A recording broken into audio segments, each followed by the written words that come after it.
Hey everybody, good morning and welcome back to part 2 of this video. We're going to be smoking this brisket today like I said yesterday, but before I throw it on the grill or smoker, I figured I'd give you a quick peek. There she be. Not much to see here. Again, I got this all injected and rubbed on last night and it sat in the fridge overnight. So besides that, the Masterbuilt Gravity series is coming up to temp right now, and I will pick back up when we're out there, so we'll see you then. Alrighty, we are out at the grill. It is up to temp. You can see that we're cooking on, obviously, the Masterbuilt Gravity Series 560.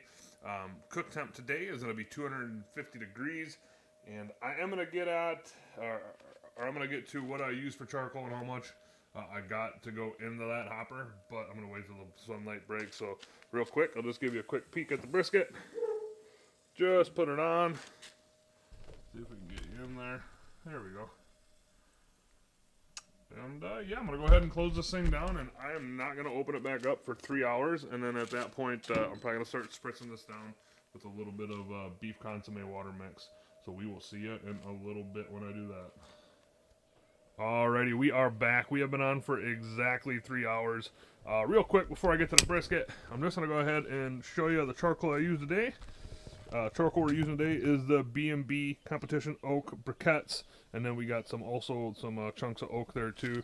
And the way I got it up is I kind of just layered it, poured some charcoal in, put some oak chunks in, poured some charcoal in, put some oak chunks in, and then poured the rest of the charcoal. This hopper fit the entire 17.6 pound bag. If you zoom in there, you can kind of see 17.6 pounds. Probably can't see it, except for 3 briquettes.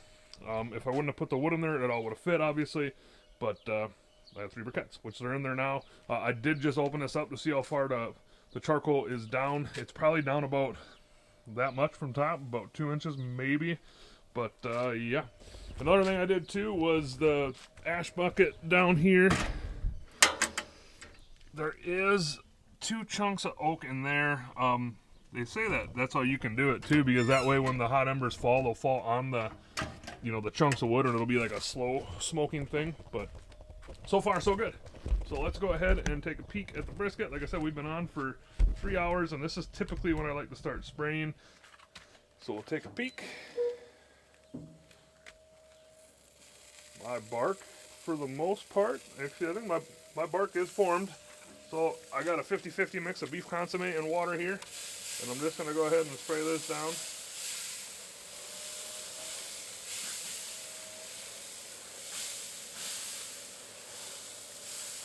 Just like that. And what I also like to do at the 3 hour mark, I like to kind of temp probe it. I'm not temp probing really for any reason except for to know how long I am on the brisket, because I usually wrap this thing up right around the 160, right around the 165 to 170 range.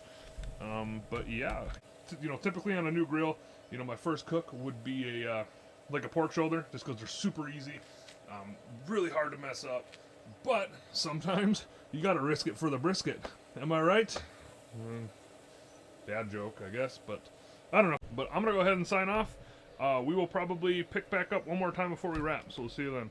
Alrighty, we are back. We've been on for about 6 hours. Give you a quick peek at the brisket, because I am going to pull it off and wrap it up.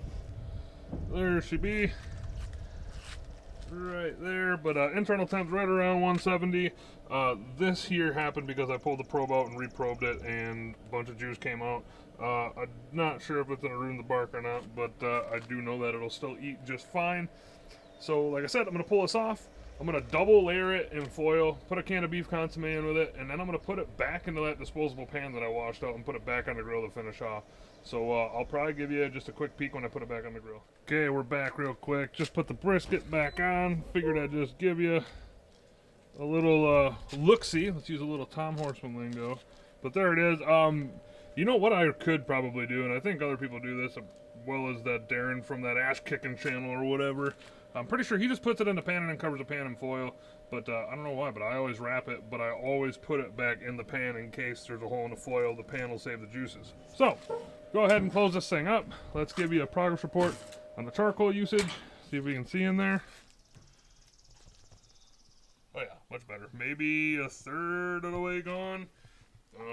Maybe a third. But so far so good. It's been on for 6 hours at 250 and not using a whole lot of charcoal. So yeah, I'm going to go ahead and sign off, and we'll probably be picking back up when we're cutting into this. So we will see you then. Alrighty, we are back, and it is time to eat. Real quick, I'm going to go over to cook times. I put this brisket on at 4:30 this morning. I wrapped it at 10:30, and I pulled it off at 2 o'clock. If my math serves me right, I believe that is a 9.5 hour cook. And after 9.5 hours, I kid you not, there was still about half, or maybe a little more than half, of the charcoal left. So I would be willing to bet that I probably could have went 15, 16, maybe 17 hours on just that one bag of the B&B briquettes, and I do think that that piece of expanded metal probably helped out quite a bit with that. So let's go ahead and slice into this. I did pull this off at an internal of about 202, and probe tender. You know, I checked it at 200. It wasn't quite there. Came back out 10 minutes later. It was there. So I believe this is the correct way. We shall see.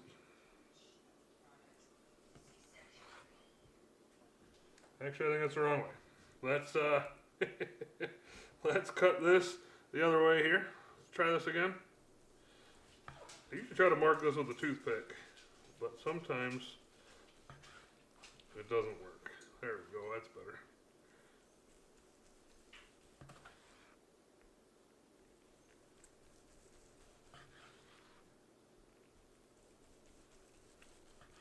Slicing pretty good.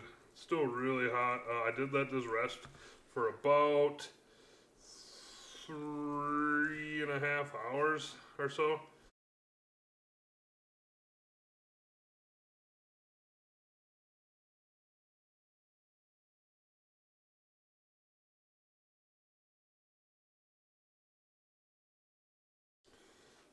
Go ahead and just take one of these slices here, and two, let's just slice this right down the middle.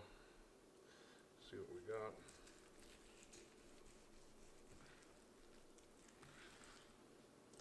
Take a peek.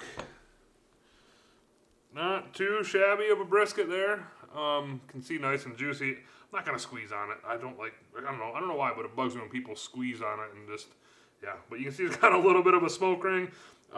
Plenty moist. You can kind of see the juices running through it. But let's just go ahead and take a piece here and give it a shot. I want a smaller piece. This one will work. There's a piece of the flat. You can see still got a bit of a fat cap on it. It's probably not going to pass that bend test. Well, kind of, sort of, but not really. But give you a close-up of that brisket flat. There she be. Let's go ahead and give it a try. Pulls apart real nice.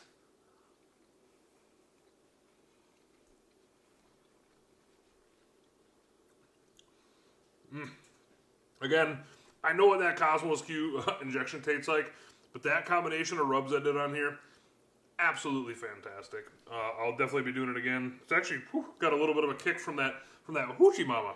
But that's about all I got. I will say that Masterbuilt Gravity Series 560 worked very well. Absolutely zero complaints. You know, it's pretty impressive with how well that thing holds temp. And yeah, you know, until next time. Brisket Sundays, you know, today's a Sunday, we got a brisket, so let's bring back Brisket Sundays. So you guys and girls have a good night, and we'll see you next time.